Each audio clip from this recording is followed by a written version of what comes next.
నాగ చైతన్య ఉన్న ఆ సినిమా ప్రమోషన్స్‌కి నేనెందుకు వస్తాను అంటూ సమంత మాత్రం తెగేసి చెప్పేసింది. అంటే రీసెంట్‌గా మనం చూసుకుంటే 'ఏ మాయ చేసావే' సినిమాకి సంబంధించి ఇదంతా కూడా అని అంటున్నారు. సో మరి ఎందుకు రానంటుంది? ఇదంతా నిజమేనా? సో ఖచ్చితంగా నాగ చైతన్య గారు, సమంత గారు అనే వ్యక్తులు అంటే వాళ్ళిద్దరిలో అసలు వాళ్ళకి జనాలకు ఇంట్రెస్ట్ రావడానికి కారణమైన మెయిన్ సినిమా ఏంటంటే 'ఏం మాయ చేసావే'. సో అంతకుముందు అక్కినేని వారసులుగా నాగ చైతన్య గారు పరిచయం అయ్యారు. సో లాంచింగ్ నుంచి కూడా చాలా ఎక్స్పెక్టేషన్స్తో 'జోష్' సినిమా వచ్చింది. సో అప్పుడు రాజశేఖర రెడ్డి గారు చనిపోవడం వల్ల ఆ సినిమాకి అంత గుర్తింపు రాలేదు. సో తర్వాత సినిమా బాగుంటుంది కానీ దానికి రావాల్సిన క్రెడిట్ రాలేదనమాట. సో మరి తర్వాత ఇంకా ఆయన ఎట్లాంటి సినిమా చేస్తారన్నప్పుడు అక్కినేని వారి వారసత్వాన్ని కొనసాగిస్తూ అక్కినేని వారి ఫ్యామిలీ అంటే ఖచ్చితంగా లవ్ స్టోరీసే ఉంటాయి అనే దానికి ఒక ఇండియాలోనే ఒక biggest trade mark love story అయితే చేశారనమాట. సో 'ఏం మాయ చేసావే' అనేది అసలు ఆ సినిమా అలాంటిది ఉంటుందా అంటే ఆ ఫీల్ అంటే ఒక ఫీల్ గుడ్ ఫిల్మ్ అనమాట. దానికి ఇంకెవ్వరు ఇది బాగాలేదని చెప్పేవాళ్ళు ఒక్కరు కూడా ఉండరు. ఏదో మరి అసలు లవ్ మీద ఇంట్రెస్ట్ లేనివాడు తప్ప.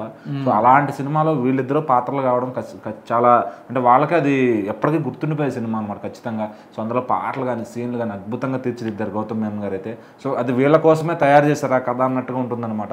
సో మరి ఆ సినిమా ద్వారా వీళ్ళు ప్రేమలో పడడం, పెళ్లి చేసుకోవడం, తర్వాత కొన్ని కారణాల చేత వాళ్ళు విడిపోవడం. సో ఇదంతా చాలా అంటే చూస్తూ 15 ఏళ్ళు జరిగిపోయినాయి. అంత కళ్ళ ముందు జరిగిపోయింది అనమాట. ఇప్పుడు అటు సమంత గారు కానీ నాగ చైతన్య గారు కానీ ఎవరి లైఫ్ వాళ్ళు చూసుకున్నారు. సో నాగ చైతన్య గారు హ్యాపీగా పెళ్లి చేసుకుని ఆయన సినిమాలు ఆయన చేసుకుంటున్నారు. సమంత గారు సినిమాలు వెబ్ సిరీస్ అంటే ఆవిడ బిజీలో ఆవిడ ఉన్నారనమాట. సో మరి ఇక్కడ సమంత గారికి ఒక ప్రశ్న ఎదురైంది. సో 'ఏం మాయ చేసావే' ప్రమోషన్స్కి వస్తారా అన్నప్పుడు ఖచ్చితంగా ఆవిడ నో అని చెప్పిందనమాట. ఎందుకంటే అది చైతన్య సినిమా, నేను ఎందుకు రావాలి అని చెప్పి. బట్ ఆవిడ అలా చెప్పడం తప్పు అని చాలామంది మాట్లాడుతున్నారు. ఎందుకంటే ఈ సినిమాలో మీరు కూడా భాగమే అంటే ఆవిడ ఫ్యాన్స్ కూడా మాట్లాడుతున్నారు. ఈ సినిమాలో మీకు కూడా హక్కు ఉంది. అక్కడ హీరోకి ఎంత హక్కు ఉందో మీకు అంతే హక్కు ఉంది. ఇది ఒక హీరో ఓరియంటెడ్ సినిమా కాదు కదా, ఒక మంచి ప్రేమ కదా. సో ఇద్దరికి కూడా సమానమైన ఇంకా జెస్సీ అంటే చాలామంది ఫ్యాన్స్ ఉన్నారు క్యారెక్టర్కి. సో మీది ఇంకా లీడ్ రోల్ అని చెప్పుకోవచ్చు ఈ సినిమాలో. సో మీరు ఖచ్చితంగా వెళ్ళాలని ఆవిడ ఫ్యాన్స్ అయితే కోరుకుంటున్నారు అనమాట.